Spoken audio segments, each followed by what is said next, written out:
আসসালামু আলাইকুম, সকলকে অনিক্স বাংলা ল লেকচারে স্বাগতম। আজকে আমরা ম্যাগজিমস অফ ইকুইটি এর 11তম maxim, where equities are equal, first in time shall prevail, এই ম্যাগজিমটা সম্পর্কে আমরা আজকে বিস্তারিত আলোচনা করব। তো এই ম্যাগজিমটা বলতে আসলে যে বিষয়গুলা উল্লেখ করা থাকে, যদি পরীক্ষার খাতায় একটা ম্যাগজিম সম্পর্কে আপনাদের লিখতে বলে, যে এই ম্যাগজিমটাই যদি আসে যে explain the maxims where the equities are equal, the first in time shall prevail, তখন আপনারা এই কয়েকটা বিষয় আপনাদের খাতার মধ্যে অবশ্যই রাখবেন। প্রথমে হচ্ছে এই ম্যাগজিমটার মিনিংটা কি, কি বোঝায় এই ম্যাগজিমটা দিয়ে, তারপর একটা ইলাস্ট্রেশন দিলে পুরা বিষয়টা, পুরা ম্যাগজিমের একটা ক্লিয়ার ধারণা চলে আসে। তারপর হচ্ছে এই ম্যাগজিমটার অ্যাপ্লিকেশনস, কোথায় কোথায় অ্যাপ্লিকেবল হয়। তারপর হচ্ছে রিকগনিশনস ইন বাংলাদেশ, মানে এই ম্যাগজিমটা বাংলাদেশের কোন কোন স্ট্যাটুটরি লস হচ্ছে রিকগনাইজ করা আছে। তারপর হচ্ছে লিমিটেশনস, মানে এই ম্যাগজিমটাকে ইকুইটি দ্বারা হচ্ছে ফুলফিল করতে গিয়ে বা অ্যাপ্লিকেশন করতে গিয়ে কি কি লিমিটেশন আমরা ফেস করতে পারি সেগুলা, এবং একটা কনক্লুশনের মাধ্যমে হচ্ছে শেষ করব। তো আজকে আর দেরি না করে যে মূল বিষয়টা আমাদের, যে where equities are equal, the first in time shall prevail, এই বিষয়টা আমরা বুঝতে চেষ্টা করি। তো এই ম্যাগজিমের মিনিংটা যদি আমরা দেখি প্রথমে, তো এই ম্যাগজিমটা মূলত, যদি প্রথমে একটু ধারণা আপনাদের দিয়ে দিই, তো একটা দুইটা পার্টি যখন হচ্ছে কোনো একটা বিষয়ে, কোনো একটা বিষয়ে হচ্ছে তাদের ইন্টারেস্ট এবং ইকুইটেবল ইন্টারেস্ট সেম থাকে, ঠিক আছে, এবং তারা হচ্ছে ফেয়ারলি কাজটা করেছে এবং তাদের ইকুইটেবল ইন্টারেস্টটা সেম, তারা উভয় পার্টি যখন একই বিষয়ে নিয়ে একই অধিকার দাবি করে, তখন কোর্ট কি করবে? কোর্ট হচ্ছে এই ম্যাক্সিমটার মাধ্যমে, যে equities are where equities are equal first in time shall prevail, এই ম্যাক্সিমটার মাধ্যমে হচ্ছে কি একটা ন্যায় বিচার দিবে। যেমন দুইটা পার্টি, দুইটা পার্টিরই হচ্ছে ইকুইটেবল ইন্টারেস্ট সেম সেম, এবং সাবজেক্ট ম্যাটার সেম সেম, এবং হচ্ছে তারা যে বিষয়টা ক্লেম করছে তাদের উভয়ই কোনো ফ্রড এবং প্রতারণার ধারার মাধ্যমে করে নাই, তারা হচ্ছে যা মানে ফেয়ার তাদের ক্লেমটা, উভয় পার্টির ইকুইটেবল ইন্টারেস্টও সেম, সাবজেক্ট ম্যাটারও সেম, এবং ক্লেমটাও হচ্ছে ফেয়ার। তখন কোর্ট কি করবে? কোর্ট হচ্ছে যেই পার্টির ইকুইটেবল ইন্টারেস্টটা আগে অ্যারাইজ হয়েছে সেই পার্টিকে হচ্ছে কি রেমেডি দিবে। এটা হচ্ছে এই ম্যাক্সিমের মূল কথা।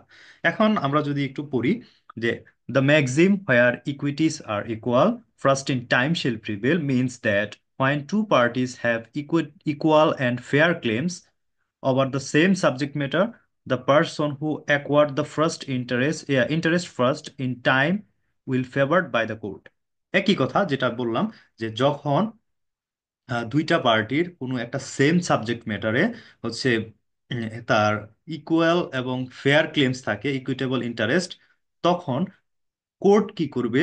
যে পার্টির সর্বপ্রথম মানে আগে ইকুইটেবল ইন্টারেস্টটা অ্যারাইজ হয়েছে, ক্লেম করছে, সেই পার্টিকে হচ্ছে রেমেডি দিবে। ঠিক আছে, এখানে বলছে equity emphasize the importance of priority based on time when there is no distinguish factor in fairness or justice between the parties. Equity হচ্ছে টাইমটাকে এই ক্ষেত্রে প্রাধান্য দিবে, যেখানে হচ্ছে দুইটা পার্টিরই হচ্ছে মানে সমান, এবং ফেয়ারনেস এবং জাস্টিস দুইটা পার্টির জন্য সমান সমান থাকে, এবং দুইটা পার্টিসের ক্লেমও সমান থাকে, ইকুইটেবল ইন্টারেস্ট সমান থাকে, সাবজেক্ট ম্যাটার সমান থাকে, তখন হচ্ছে ইকুইটি টাইমের উপর বেস করে হচ্ছে জাস্টিসটা দিবে। কোন টাইমের উপরে? যার ইকুইটেবল ইন্টারেস্টটা আগে এরাইজ হয়েছে তাকে হচ্ছে ইকুইটি রেমিডি দিবে। একটা ইলাস্ট্রেশন যদি আমরা এখন দেখি, তবে আমরা একেবারে বিষয়টা ক্লিয়ার হয়ে যাব। তো এখানে বলছে এ নামক একজন ব্যক্তি বি নামক একজন ব্যক্তির কাছে তার একটা প্রপার্টি মর্গেজের মাধ্যমে দেয়, কিন্তু সেই মর্গেজটা সে রেজিস্ট্রেশন করেনি। আমি আবার বলি, এ তার একটা প্রপার্টি বি এর কাছে মর্গেজ দেয়, কিন্তু মর্গেজ দেওয়ার সময় কোনো রেজিস্ট্রেশন করেনি। তো পরবর্তীতে এ ওই সেম প্রপার্টিটাই আবার সি এর কাছেও মর্গেজ দেয়। এই ক্ষেত্রে এ আবার যে সি এর কাছে যে মর্গেজ দিছে সে বিষয়টা বি এবং সি তারা জানে না। বি জানে না যে এ এ হচ্ছে সি এর কাছে আবার মর্গেজ দিছে, এবং সিও জানে না যে এ এ এ বি এর কাছে আগেই সেই মর্গেজটা দিছিল। তো এই ক্ষেত্রে বি এবং সি এই মর্গেজ প্রপার্টিটার ক্ষেত্রে সমান এবং সেম ইন্টারেস্ট আছে। এবং তারা উভয় অ্যাক্টেড ফেয়ারলি, এবং তারা উভয় মানে মর্গেজ করতে গিয়ে যে বিষয়গুলো ফলো করতে হয় সেই বিষয়গুলো হচ্ছে তারা হচ্ছে সমানভাবে ফেয়ারলি করছে, কোনো প্রকারের ফ্রড বা প্রতারণা তারা করেনি। তো সেই ক্ষেত্রে যেহেতু মর্গেজটা হচ্ছে রেজিস্ট্রেশন করা হয়নি, এখানে কোনো লিগ্যাল রাইটস অ্যারাইজ হয় নাই। এখানে যে রাইটসটা অ্যারাইজ হবে বি এবং সি এর মধ্যে, সেটা হচ্ছে কি ইকুইটেবল রাইটস। হ্যাঁ, একটা ইকুইটেবল ইন্টারেস্ট আছে। তো এইখানে ওই যে প্রথমে এ বি কে হচ্ছে মর্গেজ দেয় কিন্তু রেজিস্ট্রেশন করেনি, পরবর্তীতে একই প্রপার্টি এ আবার সি এর কাছেও মর্গেজ দেয়। তো এখানে একটা প্রপার্টি বিও দাবি করতেছে, সিও দাবি করতেছে, কিন্তু তারা কেউ হচ্ছে মানে রেজিস্ট্রেশন করেনি। এবং তারা উভয় হচ্ছে মানে ফেয়ারলি, এবং তারা কোনো প্রকারের প্রতারণা বা কোনো কিছু এরকম কোনো কিছু করেনি যেটা আনজাস্টিস, এরকম কোনো কিছু ছাড়া উভয়ে হচ্ছে সমান অধিকারী এই প্রপার্টিতে। তো এই ক্ষেত্রে কোর্ট কি করবে? কোর্ট দেখবে যে যেহেতু এখানে কোনো লিগ্যাল রাইট অ্যারাইজ হয় নাই, রেজিস্ট্রেশন যেহেতু করা হয় নাই, সেক্ষেত্রে কে আগে মর্গেজটা নিছে, কাকে আগে মর্গেজটা দেওয়া হয়েছে, সে তা মানে সেটার উপর ভিত্তি করে হচ্ছে কোর্ট এখানে ইকুইটেবল ইন্টারেস্ট বা ইকুইটেবল যে রেমেডিটা আছে সেই রেমেডিটা প্রদান করবে। তো এর ভিত্তিতে যে এই মর্গেজটা where equities are equal the first in time shall prevail, এর ভিত্তিতে এই ক্ষেত্রে কোর্ট কি করবে? যে প্রথমে যেহেতু এ বি এর কাছে মর্গেজ দিছিল, সেক্ষেত্রে বি কে হচ্ছে ইকুইটেবল রেমেডিটা কোর্ট দিবে।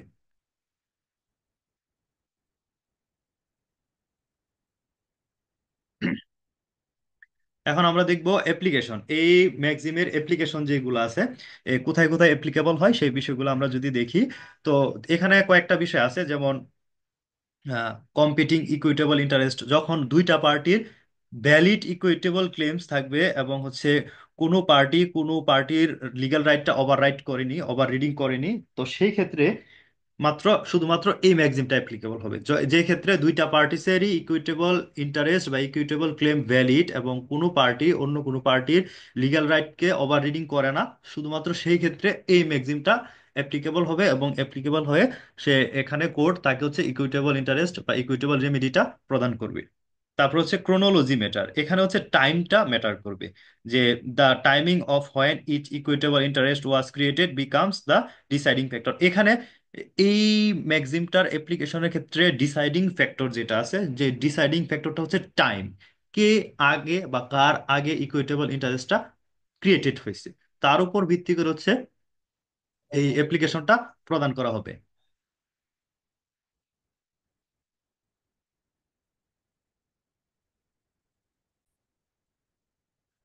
এই ম্যাক্সিমটা অ্যাপ্লিকেশনের ক্ষেত্রে আরো একটি পয়েন্ট যেটা হচ্ছে গুরুত্বপূর্ণ, সেটা হচ্ছে no bad faith or fraud, কোনো প্রকারের ব্যাড ফেইথ অথবা ফ্রড ইত্যাদির মাধ্যমে হচ্ছে এই কোনো পার্টিসের কোনো অধিকার ক্রিয়েট হয়নি। ঠিক আছে, এখানে উভয় পার্টিস যারা আছে তারা হচ্ছে গুড ফেথে এবং উইদাউট ব্যাড ফেথে হচ্ছে এই কাজটা করছে, এবং তাদের ইকুইটেবল ইন্টারেস্টও সমান। শুধুমাত্র সেই ক্ষেত্রে এই ম্যাক্সিমটা অ্যাপ্লিকেবল হবে যে where equities are equal, the first in time shall prevail, এর মাধ্যমে হচ্ছে ইকুইটেবল রেমিডিটা প্রদান করা হবে। এখন দেখবো রিকগনিশন ইন বাংলাদেশ, এই ম্যাগজিনটা কোথায় কোথায় রিকগনাইজ করা আছে। সেটা হচ্ছে মূলত বেশিরভাগ ক্ষেত্রে এই ম্যাগজিনটার অ্যাপ্লিকেশন আমরা ট্রান্সফার অফ প্রপার্টি অ্যাক্ট 1882 এর ক্ষেত্রে দেখতে পাই, এবং আরেকটা বিষয় হচ্ছে দ্য রেজিস্ট্রেশন অ্যাক্ট 1908 এর ক্ষেত্রে। তো Bangladesh the maxim where equities are equal first in time shall prevail is recognised within the framework of equity inherit from English common law. এটা একটা ইংলিশ কমন ল থেকে হচ্ছে এই ম্যাগজিমটাকে নেওয়া হয়েছে। এবং this principle is reflected in various law such as the transfer of property act 1882।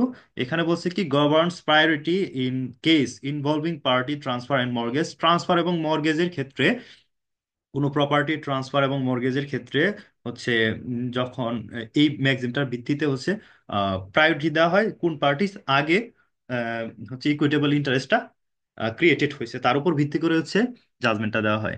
R registration act 1908 যেটা আছে, সেখানে হচ্ছে যদি কোনো প্রপার্টির রেজিস্ট্রেশন ক্লিয়ারেন্স না থাকে, যেহেতু ইম্পর্টেন্স রেজিস্ট্রেশনটা অনেক বেশি ইম্পর্টেন্ট লিগ্যাল রাইট অ্যারাইজের ক্ষেত্রে, তো সেই ক্ষেত্রে যদি কোনো পার্টি রেজিস্ট্রেশন না করে, সম্পূর্ণ না করে, তখন হচ্ছে যে যে পার্টি আগে হচ্ছে ইকুইটেবল ইন্টারেস্টটা ক্লেম হয়, ক্রিয়েটেড হয়, সেই পার্টিকে হচ্ছে ইকুইটেবল রেমেডিটা প্রদান করা হবে। এখন দেখবো লিমিটেশনস, এই ম্যাক্সিমটার অ্যাপ্লিকেশনের ক্ষেত্রে কি কি লিমিটেশনস আছে। তো অ্যাপ্লিকেশনের বিপরীতটাই এখানে আছে, যে লিগ্যাল রাইটস ওভার ইট, যদি কোনো পার্টিসের লিগ্যাল রাইটস ওভার ইট হয়, যেমন এ হচ্ছে প্রথমে মর্গেজ দিয়েছিল বি কে, তখন তারা রেজিস্ট্রেশন করেনি, কিন্তু পরবর্তীতে এ যখন সি কে একই প্রপার্টিটা মর্গেজ দিছে, তখন যদি সি এর সাথে সে রেজিস্ট্রেশন করে নেয়, তো সেই ক্ষেত্রে রেজিস্ট্রেশনটা প্রিভিল করবে। তো এই ক্ষেত্রে এ বি যদিও আগে হচ্ছে মর্গেজ নিছে, কিন্তু সে যেহেতু রেজিস্ট্রেশন করেনি, এখানে তার লিগ্যাল রাইটস অ্যারাইজ হয়নি। তো পরবর্তীতে যেহেতু সি পরে নিছে, নেওয়ার পরে কিন্তু সে রেজিস্ট্রেশন করে ফেলছে, রেজিস্ট্রেশন মানে একটা লিগ্যাল রাইটস তার অ্যারাইজ হয়ে গেছে। তো সেই ক্ষেত্রে ইকুইটেবল রাইটস এর উপরে লিগ্যাল রাইটসটা অলওয়েজ প্রিভিল করবে। ঠিক আছে? তো সেই ক্ষেত্রে এই ম্যাক্সিমটা আর তখন অ্যাপ্লিকেবল হবে না। আরেকটা হচ্ছে কি, যদি প্রথমে যে ব্যক্তি করছে, সে ব্যক্তি যদি কোনো মানে ফ্রডুলেন্ট কোনো অ্যাকশন করে, কোনো ডিসঅনেস্ট কোনো কাজ করে, তবে সেই ক্ষেত্রে কোর্ট কি করবে, আর টাইমটা দেখবে না, টাইমটা রিফিউজ করে পরবর্তী পার্টিসকে দিবে। আরেকটা হচ্ছে কি নেগলিজেন্স, যদি ফার্স্ট পার্টি কোনো একটা ইকুইটেবল ইন্টারেস্ট অ্যারাইজ হয়, হওয়ার পরে সে নেগলিজেন্স করে, সে মানে অবহেলা করে, সে রেজিস্ট্রেশন করছে না, দীর্ঘ সময় পার হয়ে যাচ্ছে, তো পরবর্তীতে যখন সেকেন্ড পার্টি আসে, সেকেন্ড পার্টি আসে যদি আগে রেজিস্ট্রেশন করে নেয়, তবে সেই ক্ষেত্রে সেকেন্ড পার্টি ফেভারে জাজমেন্ট চলে যাবে। এই ক্ষেত্রে আর টাইম দেখবে না, যেহেতু প্রথম পার্টিটা যেটা আছে, ফার্স্ট পার্টি, সে ফার্স্ট পার্টিটার নেগলিজেন্স এখানে ছিল।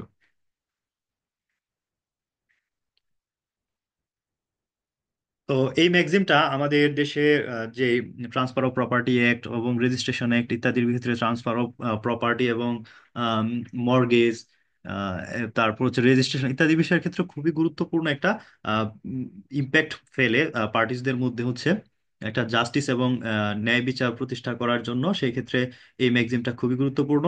আর এই ম্যাগজিমটার মাধ্যমে বাংলাদেশ লিগ্যাল সিস্টেমে হচ্ছে একটা বিষয় অ্যারাইজ হয়েছে, বা একটা নতুন একটা বিষয় ক্রিয়েটেড হয়েছে, যে যদি পার্টিসদের সমান অধিকার থাকে, তবে যে পার্টিস আগে করছে সেই পার্টিসটাকে হচ্ছে ইকুইটেবল রেমেডিটা প্রদান করা হবে। আজকের আলোচনা এতটুকুই। ধন্যবাদ সবাইকে, সবাইকে ধন্যবাদ। আর যদি কারো কোনো কোশ্চেন থাকে তবে অবশ্যই কমেন্ট বক্সে জানাবেন।